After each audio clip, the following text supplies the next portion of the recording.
Hi, Joseph. It's really great to see you today.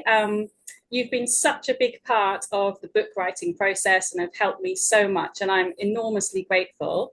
I know that lots of people that have read the book already are really anxious to hear from you and to get your views.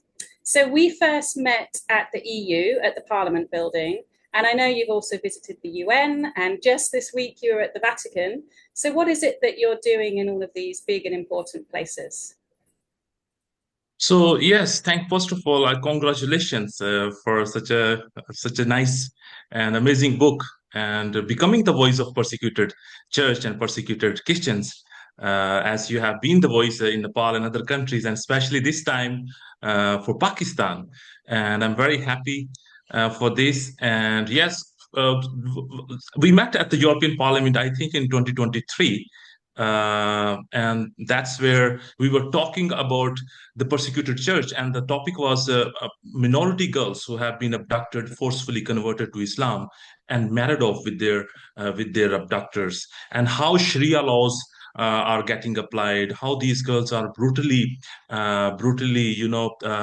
taken from their parents, and how these girls are traumatized, never return.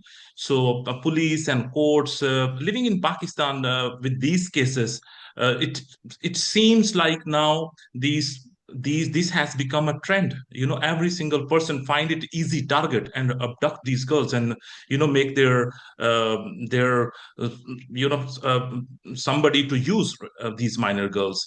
And these poor parents, when they go to the police station, when they go to the courts, they do not get any sublegal or due process support from them. It seemed like these police and courts are playing the role of the facilitator in order to converting these girls from Christianity to Islam, and they make these illegal child marriages legal when it comes to their territory, when it comes to their office.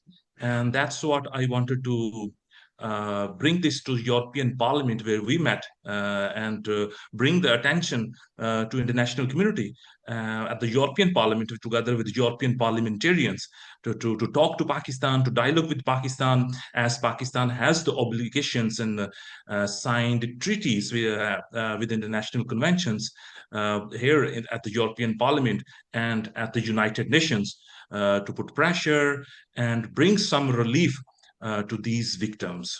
So that's what we bring, the stories of these suffering girls, families, families who stories of the girls who have been abducted, and what the courts is going, how what the police is doing, how families is suffering, and how we are going into Pakistan to help them with the legal and what challenges we face. And Yeah, if yeah. the parliament can give us some relief, that's what we do. Yeah, so that really brings us on to my second question, which is what is it that you do when you're visiting Pakistan? So these girls, Anna, as you have written many stories in your book, right? These is amazing, amazing stories, and the book explained what trauma these girls, what torture these girls, and how Christian parents lost their daughters simply because their neighbor, who is Muslim, have harassed and has uh, taken this girl, and parents has no right to bring these girls back. And the story of that you wrote in the book, for example, story of Roshni, Zarvia, and the story of Rashida, many stories, that amazing stories that you have written in the book. So we, as I mentioned, we have been ignored by the police, we have been ignored by the court, judicial system. So I go back to Pakistan, and we try to help with the victims and try to find ways, in a word I could finish it up like rescue missions, to bring these girls from slavery to freedom. So that's why we comfort the families, get engaged with the legal battle on the ground, engage top lead lawyers, go with the families, rescue these girls, bring these girls back to their families and to safe place. And after that, we also help them with trauma healing, for they have faced, and the old trauma centers, and they're reestablishing their lives so on the ground. And this is not easy. It's we have seen very horrible stories, and people can read in the book, I'm sure.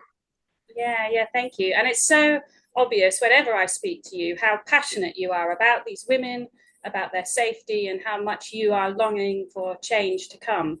So, how can we pray for you? Well, this is very important question. It's very nice that this is what you can pray, because prayer is the one which break the chain, right? I'm not talking about only written about reading the stories from the social media, because I'm talking because of the experience that my own family have faced and have experienced. My own sister, she was sentenced to death, and she was on a death row for 8 years. And she said, only thing was when there was no lawyer, there was nobody due to the fear to come to visit her because of blasphemy charges, and nobody was able to come. She was all alone, lying on the floor in the darkness of the cell and praying to the Lord. And that was the only her hope, right? And speaking with the Lord. And at one point, God answered her prayers at his time. And prayers, she was set free. The chain of the death sentence and the prison were broken, and she was set free. And that's the answer of our prayers, and the pressure and the dialogue and result of our advocacy that we bring to the European Union and United Nations. So I would say that the prayer is a very important tool in this. Church must pray for me, for the rescue missions, and especially for those who are victims, suffering. They are traumatized and in pain, so they need their comforts, and especially that they should not think that they are forgotten. The persecuted church is not forgotten by our brothers and sisters in internationally, and that they are in our prayers. Pray for the justice in Pakistan, so that there is justice for these families, right? Pray for reforms, implementation of international laws. So these are the, I think, prayers. If we continue prayer, we have been able to rescue some of the girls that you can read in the people can read in the book, right? And we continue fight and struggle and go back and put our lives on the line to bring these girls back. Yeah. I think you forgot to say that you have had death threats yourself. So you're very selfless, thinking of others. But I know that it's not easy for you and not always safe. So, yes, we will definitely be praying for you. Thank you so much for your time. And I really hope that we keep in touch. Thank you. Sure. Thank you.